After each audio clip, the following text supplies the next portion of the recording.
kaya kong gawin para tulungan po yung mga taong walang-wala, yung walang tumutulog sa kanila. Katulad namin dati na pumipila kami ng alas 3 ng madaling araw para maghintay para sa donation ng gamot.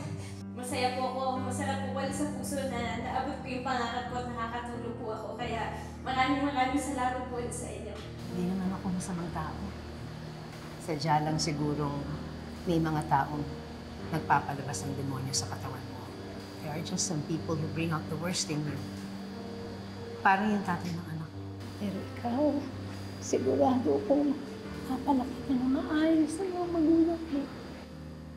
May mga babae talagang pinaglihisahigan, makate. Naku, baka bigla ka pang magkaanak sa ibang babae. Hindi ko katulad ni RJ na may asawa na, naghahanap pa ng iba.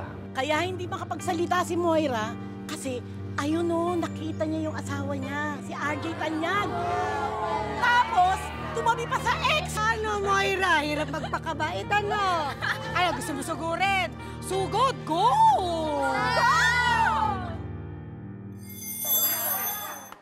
Kayo naman, nagulat lang ako. Siyempre, asawa ko pa na naman si Robert. Pero, tanggap ko na wala na kami. Past is past. At nagsimula na rin kaming maging magkaibigan ni Lynette. Di ba, Lynette?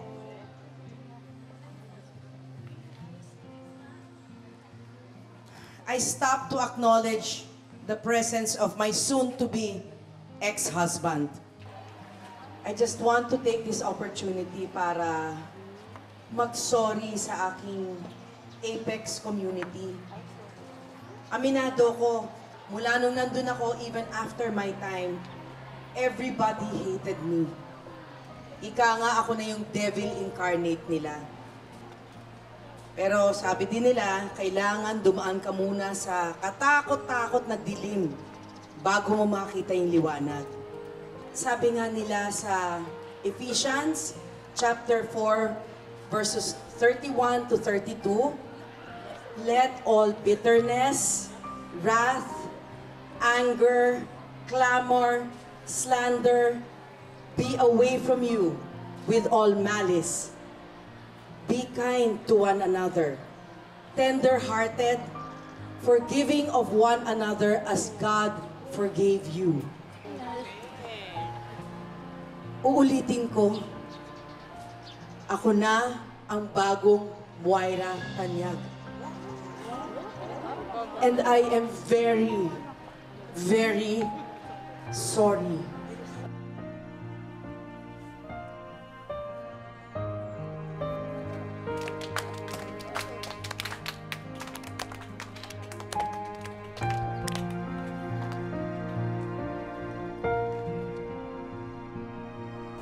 Nakakagulat naman talaga yung pagbabago ni Ma'am Moira, no? Oo nga eh. Malapit na ako ma-convince. Nakakagulat o nakakatawa? Ako, I believe, merong expiration date yung goody-two-shoes face ni Moira. Wanna bet? Oh, 1 month's paycheck. Oh, I'm sure. Sure. Laki nga na naman. Ay, laki na sweldo mo eh. Ay, nako. Oh, no! Tita, I'm sorry. Ba? Sinadya mo yan, ano? No, tita. Natapilok po talaga ako. I'm sorry. Tatapilok. I'm sorry, tita. Excuse me.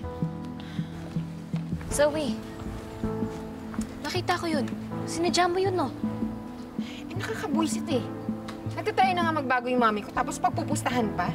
Ikaw naman gumaganti ka pa. Lynette? Mami! Mami!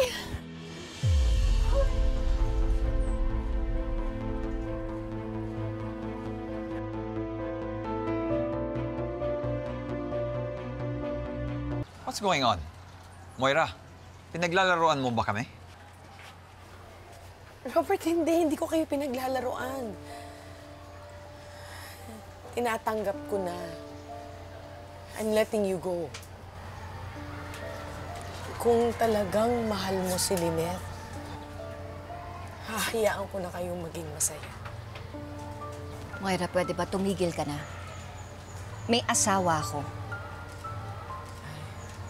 O nga pala, kasalanan nga pala yun sa Diyos. At wala naman akong balak. Ang pwede mo sigurong gawin, hintayin mo na lang yung mag-grant yung petition namin for annulment ni Robert. Tsaka mo na lang asikasuhin yung annulment niyo ni Carlos. Pwede ba, Moira? Huwag mo nga planuhin ang buhay namin. Sorry, nagsasuggest lang naman ako.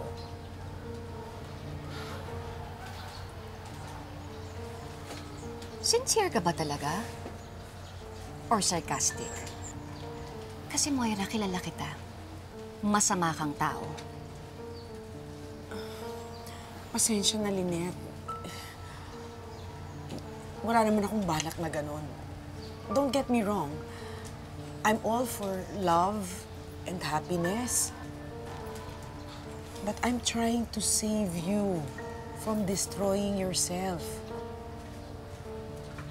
Sabi nga sa Proverbs chapter 6, verse 32, "For the man who commits adultery is an utter fool, for he destroys himself."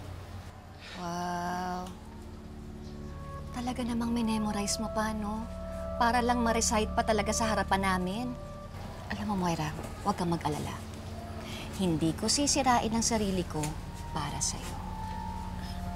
Pasensya na eh. Hindi ko naman gusto alam ko namang naiinis ka pa rin sa akin eh. Eh kasi nakakainis ka naman talaga eh. Pwede ba, Moira? Tigilan mo na to. Dad, ano ba? Bakit ba hindi ka naniniwala kay Mommy? Zoe, Robert, tama na. Sige na, huwag na tayo mag-away. Please, tama na. Tuloy-tuloy po ang saya dahil may mga palaro pa po tayo. Open po ito para sa lahat. Kaya kumuha na po tayo ng mga partner natin. Tayo, partner tayo ah. Kayo, partner kayo. O, tara. Lynette, pwede ba mag-partner tayo? Lynette. Sige na po. Mag-partner na kayo ni Mami.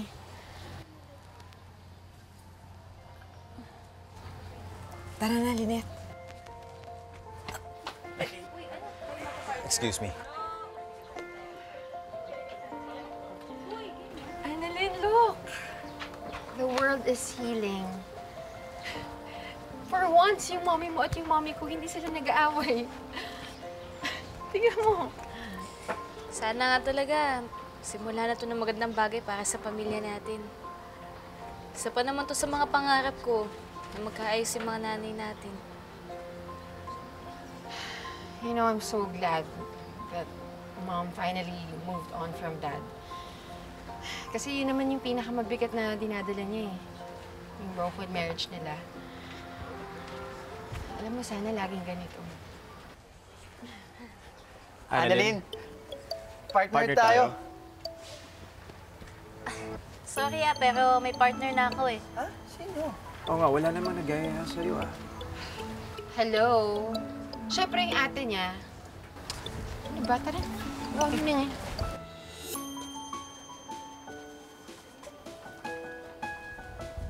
Tayo na ng partner.